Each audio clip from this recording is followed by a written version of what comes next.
Hi guys, I'm Kenya and welcome back to my YouTube channel. So in this video, I'm going to give you 7 things to expect if you plan to live in the New York City tri-state area. So all you transplants who are moving from the South, the West, the Midwest, other country, this is what you need to expect.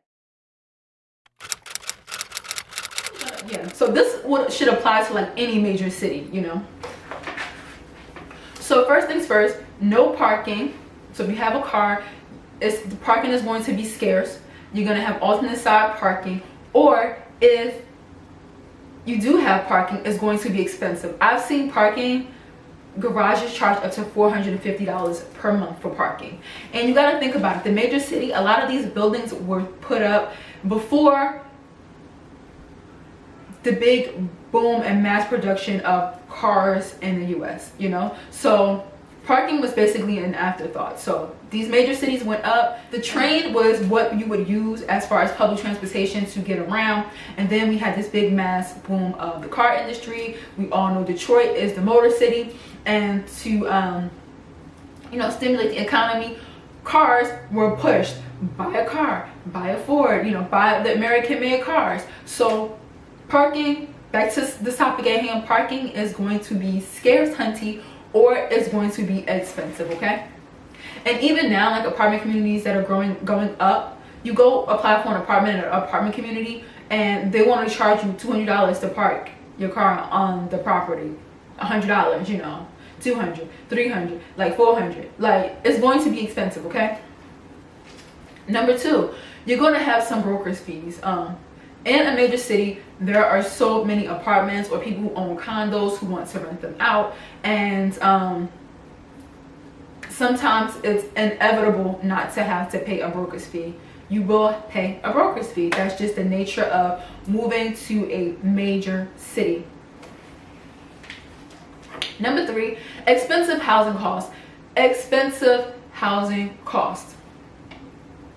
So living in a major city, especially if it's close to public transportation, whether it be LA, New York City, Chicago, you know, Detroit, it's going to be expensive, you know. So keep that in mind, because a lot of people will contact me and, you know, they just got a job in New York City and they're relocating from freaking some hick town in Virginia, and they're like, well, I live in a nice apartment for $900 and it has a washer, dryer, dishwasher, we have parking, and it's real nice, and I only paid $900 for it. And meanwhile, you're telling them like, I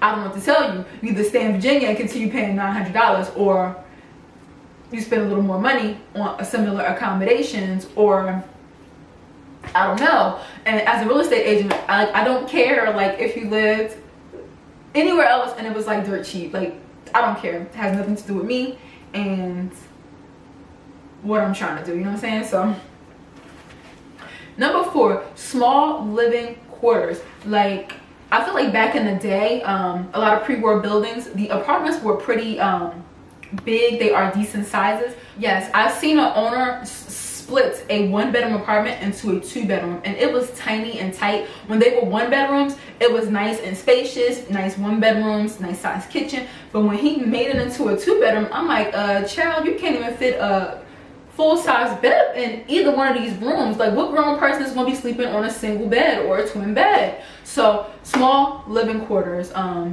Just pretend you're in China or something, or Korea. I'm just saying. Number 5, pre-war buildings. So pre-war buildings are buildings that were built before World War II. I mentioned pre-war buildings so much in my different videos. And so these are older buildings, and they're not going to come with the new, the flyest of the fly. And with a pre-war building, 9 times out of 10, it's going to be a walk-up. And a walk-up is, you're going to have to walk up the steps. There's no elevator. So if I'm listing an apartment and it's on the 5th floor, I'll write 5th floor walk-up, no elevator. So every time you need to get to your apartment, you need to walk up 5 flights of steps. In most pre-war buildings, I haven't seen any over 6 floors. So walk-ups. So you go grocery shopping, you gotta walk up them steps. Wash your clothes, walk up those steps. And that's just the nature of it. So walk-ups, so don't be surprised when someone like, it's like, this is a 4th floor walk up, and then they tell you there's no elevator, and you're like, what, no elevator? Like, listen, do you want it or no? Like, so there's no elevator, understand that.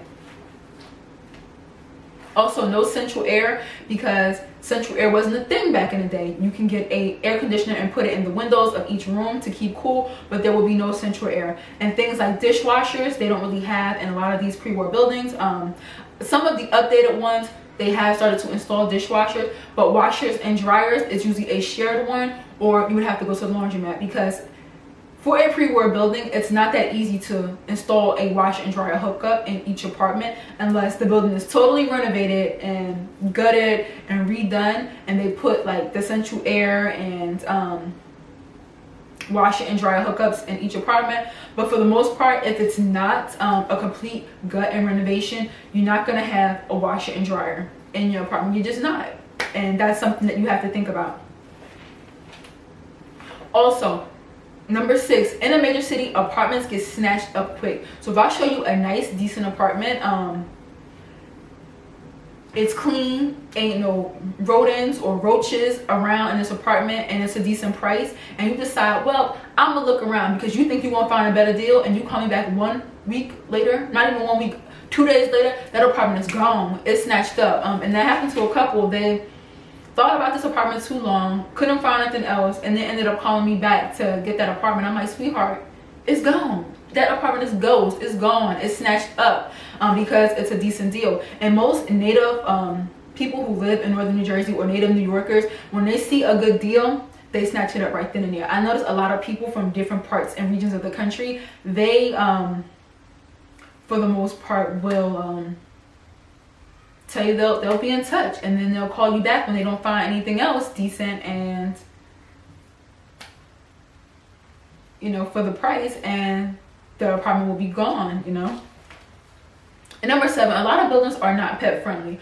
I have so many landlords who do not allow pets at all, or if they allow pets, it's a small pet, like 25 pounds and under, and then on top of that, you will have to pay a pet security deposit, and each month you will have to pay an additional probably like $50 a month for your rent for your dog. But a lot of the properties that I rent, I notice a lot of the owners, they're like, no pets. And so when people call me, that's another thing, I'm like, listen, pets? And then I have to narrow down what I can show them, because a lot of buildings, they just aren't pet friendly.